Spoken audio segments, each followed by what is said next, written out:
ಪಾಕಿಸ್ತಾನದ ನರಿ ಬುದ್ಧಿ ಕುತಂತ್ರಿ ಬುದ್ಧಿ ಬಗ್ಗೆ ಇಲ್ಲಿ ತನಕ ನಾವು ಮಾತಾಡಿದೀವಿ, ಚರ್ಚೆ ಕೂಡ ಮಾಡಿದೀವಿ. ಇದೀಗ ಅದಕ್ಕೆ ಮಾನವೀಯತೆಯೂ ಇಲ್ಲ ಅನ್ನುವಂಥದ್ದಕ್ಕೆ ಮತ್ತೊಂದು ಉದಾಹರಣೆ ಕೊಡ್ತಾ ಇದೀವಿ ನೋಡಿ. ಭಾರತದ ವಿರುದ್ಧ ಶತ್ರುತ್ವ ಹೌದು ಇತ್ತು, ಪಾಕಿಸ್ತಾನಕ್ಕೆ ಇದೆ, ಆದ್ರೆ ಮಾನವೀಯತೆನೇ ಕಳ್ಕೊಬಿಟ್ಟಿದೆ. ಅದು ಸಂಕಷ್ಟಕ್ಕೆ ಸಿಲುಕಿದ್ದ ಭಾರತದ ನಾಗರಿಕರಿಗೆ ಅಥವಾ ನಾಗರಿಕ ವಿಮಾನದ ಮನವಿಗೆ ಡೋಂಟ್ ಕೇರ್. ಏನಾಯ್ತು ಅಂತ ಹೇಳ್ತು ಕೇಳಿ. ಬುಧವಾರ ಆಲಿಕಲ್ಲು ಮಳೆ ಗಾಳಿಯಿಂದಾಗಿ ಸಂಕಷ್ಟಕ್ಕೆ ವಿಮಾನ ಸಿಗಾಕೊಂಡಿತ್ತು. ಅಂದ್ರೆ ಹವಾಮಾನ ಅದಕ್ಕೆ ಸಪೋರ್ಟ್ ಮಾಡ್ತಾ ಇರಲಿಲ್ಲ ಫ್ಲೈಂಗ್ ಅಲ್ಲಿ. ಅದಕ್ಕೋಸ್ಕರ ಇವರು ಪಂಜಾಬ್ ರಾಜ್ಯದ ಪಠಾಣ್ ಕೋಟ್ ಬಳಿ ಸಂಕಷ್ಟಕ್ಕೆ ಸಿಗಾಕೊಂಡಿತ್ತು ವಿಮಾನ. ಪಾಕಿಸ್ತಾನದ ಗಡಿಯಲ್ಲಿ ಆಗ ಏನ್ ಮಾಡ್ತಾರೆ ಇವರು, ಪ್ರಕ್ಷುಬ್ಧ ವಾತಾವರಣ ಇತ್ತಲ್ಲ, ಆಗಸದಲ್ಲೇ ಭಾರಿ ಏರಿಳಿತವನ್ನ ಕಾಣ್ತಾ ಇತ್ತು ವಿಮಾನ. ಪ್ರಯಾಣಿಕರ ಸುರಕ್ಷತೆಯೇ ಫಸ್ಟ್ ಅಲ್ವಾ ಆದ್ಯತೆ.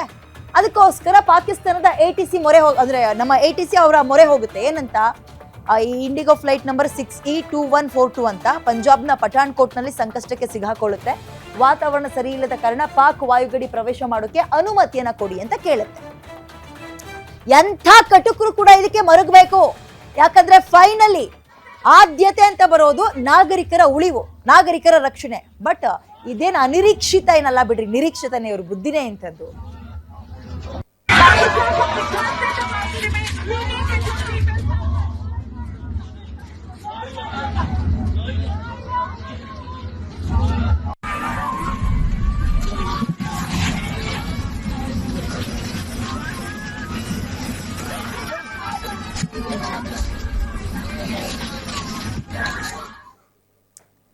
ಓಕೆ, ಮೋರ್ ಡೀಟೇಲ್ಸ್ ನನ್ನ ಕಲೆಗೆ ದಿಲೀಪ್ ನೀಡ್ತಾರೆ. ದಿಲೀಪ, ಈ ಪ್ರಕರಣ ನಂಗೆ ತೀರಾ ಏನು ಇದು ಅನಿರೀಕ್ಷಿತ ಅಂತ ಅನ್ಸಲ್ಲ. ಅವ್ರ ಬುದ್ಧಿ ಅದನ್ನೇ ಮಾಡ್ಕೊಂಡು ಬಂದಿದ್ದಾರೆ. ಅವರಿಗೆ ಒಂದ್ ಕಡೆ ಕುತಂತ್ರಿ ಬುದ್ಧಿ, ನರಿ ಬುದ್ಧಿ, ಓಕೆ, ಮಾನವೀಯತೆ ಇಲ್ಲ ಅನ್ನೋದನ್ನ ಎಷ್ಟೋ ಸಲ ಪ್ರೂವ್ ಮಾಡ್ಕೊಂಡಿದ್ದಾರೆ. ಮತ್ತೊಂದು ಉದಾಹರಣೆ ಅಷ್ಟೇ ಇದು ಅಂತ ಹೇಳ್ಬೋದು. ಆಲ್ಸೋ ನೆಕ್ಸ್ಟ್ ಏನಾಯ್ತು ಕೊನೆಗೆ?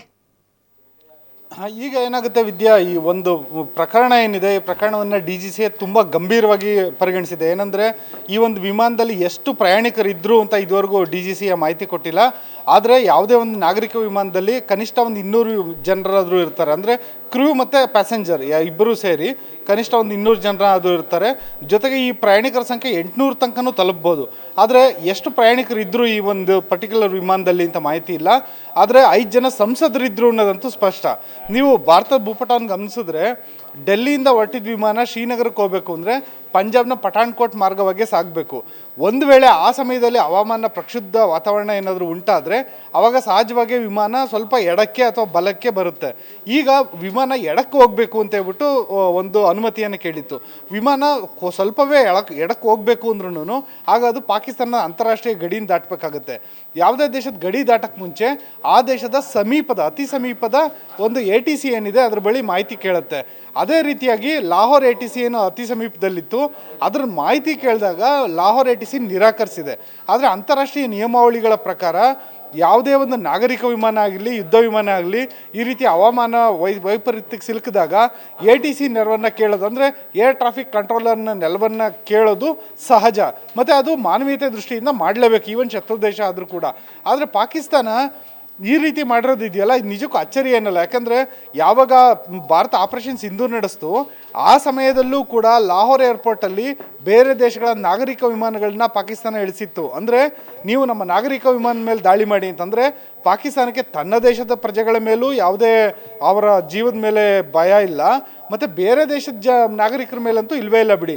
ಓಕೆ, ಇದು ಇಲ್ಲಿವರೆಗೂ ಆಯಿತು. ಹೆಂಗೋ ನಮ್ಮ ನಾಗರಿಕ ವಿಮಾನ ಈ ಒಂದು ಆಲಿಕಲ್ ಮಳೆಗೆ ಸಿಲುಕಿ ವಿಮಾನದ ಮುಂಭಾಗ ಒಡೆದೋಗಿದ್ರು ಕೂಡ ಹೆಂಗೋ ನಮ್ಮ ಪೈಲಟು ಅತ್ಯಂತ ಯಶಸ್ವಿಯಾಗಿ ಇಂಡಿಗೋ ಪೈಲಟು ಶ್ರೀನಗರ ಏರ್ಪೋರ್ಟಲ್ಲಿ ನಿಲ್ಲಿಸಿದ್ರು. ಈಗ DGC ರಂಗಪ್ರವೇಶ ಮಾಡಿದೆ. Director general of civil aviation ಒಂದು ನಮ್ಮ ನಾಗರಿಕ ವಿಮಾನ ನಿಲ್ದಾಣಗಳ ಒಂದು ಮಹಾನಿರ್ದೇಶನಾಲಯ ಅಂತ ಏನು ಕರೀತಾರೆ, ಇವರು ಒಂದು ರಂಗಪ್ರವೇಶ ಮಾಡಿದರೆ ಅಂತಾರಾಷ್ಟ್ರೀಯ ಮಟ್ಟದಲ್ಲಿ ಇದೇ ಒಂದು ಏನೊಂದು DGC ಇದೆ, ಅದೇ ಥರ ಇಂಟರ್ನ್ಯಾಷನಲ್ ಲೆವೆಲಲ್ಲಿ ಒಂದು ಆರ್ಗನೈಸೇಷನ್ ಇದೆ. ಅದನ್ನು ಒಂದು ಮಾನಿಟರ್ ಮಾಡೋದು ವಿಶ್ವಸಂಸ್ಥೆ, ಅಂದರೆ ಅಂತಾರಾಷ್ಟ್ರೀಯ ನಾಗರಿಕ ವಿಮಾನಗಳ ಮಹಾನಿರ್ದೇಶನಾಲಯ ಇದೆ. ಅದಕ್ಕೆ ದೂರ ಹೋಗುತ್ತೆ. ಇದು ಸಹಜ. ಯಾಕೆಂದರೆ ಒಂದು ವೇಳೆ ವಿಮಾನ ಅಪಘಾತಕ್ಕೀಡಾಗಿ ಪ್ರಯಾಣಿಕರು ಸಾವನ್ನಪ್ಪಿದ್ರೂ ಈ ಪ್ರಕರಣ ಹೋಗಿರೋದು ನಮ್ಮ ಅದೃಷ್ಟವಶಾತ್ತು ಪ್ರಯಾಣಿಕರಿಗೆ ಯಾವುದೇ ರೀತಿಯಾದಂಥ ಸಾವು ನೋವಾಗಿಲ್ಲ. ಆದರೂ ಕೂಡ ಈ ಪ್ರಕರಣ ಅಂತಾರಾಷ್ಟ್ರೀಯ ಮಟ್ಟಕ್ಕೆ ಹೋಗುತ್ತೆ. ಮತ್ತು ಅಲ್ಲಿ ಭಾರತ ನಮ್ಮ ಏನೊಂದು ಪೈಲಟ್ ಯಾವ ರೀತಿ ಮನವಿ ಸಲ್ಲಿಸಿದ್ರು, ಯಾವ ರೀತಿ ಹವಾಮಾನ ವೈಪರೀತ್ಯ ಆಗಿತ್ತು, ಅದಕ್ಕೆ ಲಾಹೋರ್ನಿಂದ ಬಂದ ಪ್ರತಿಕ್ರಿಯೆ ಏನು, ಇದನ್ನು ಸಮಗ್ರವಾಗಿ ಸಾಕ್ಷ್ಯ ಇಡುತ್ತೆ. ಮತ್ತು ಅಂತಾರಾಷ್ಟ್ರೀಯ ಮಟ್ಟದಲ್ಲಿ ಪಾಕಿಸ್ತಾನ ಮುಖಭಂಗ ಆಗೋ ರೀತಿ ಮತ್ತು ಕೆಲವೊಂದು ಸಂದರ್ಭಗಳಲ್ಲಿ ಪಾಕಿಸ್ತಾನಕ್ಕೆ ದಂಡನೂ ವಿಧಿಸ್ಬೋದಂಥ ಸಾಧ್ಯತೆ ಇರುತ್ತೆ. ಇವೆಲ್ಲ ಶಿಕ್ಷೆಗಳನ್ನ ಪಾಕಿಸ್ತಾನ ಸದ್ಯದಲ್ಲೇ ನಿರೀಕ್ಷೆ ಮಾಡಲಿದೆ ವಿದ್ಯಾ. ಓಕೆ, ಧನ್ಯವಾದ ದಿಲೀಪ್ ಡೀಟೇಲ್ಸ್ಗೆ.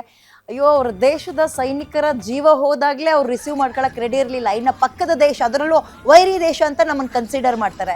ನಮ್ಮ ನಾಗರಿಕರ ಜೀವದ ಬೆಲೆಗೆ ಅವರು ಬೆಲೆ ಕೊಡ್ತಾರಾ? ಆ್ಯಂಡ್ ಇದು ಅಚ್ಚರಿ ಅಲ್ವೇ ಅಲ್ಲ. ಅಯ್ಯೋ, ಇದನ್ನ ಮಾತ್ರ ನಾವು ಪಾಕಿಸ್ತಾನದಿಂದ ನಿರೀಕ್ಷೆ ಮಾಡಿರಲಿಲ್ಲ ಅಂತ ಅನ್ಕೊಳಂಗೇ ಇಲ್ಲ.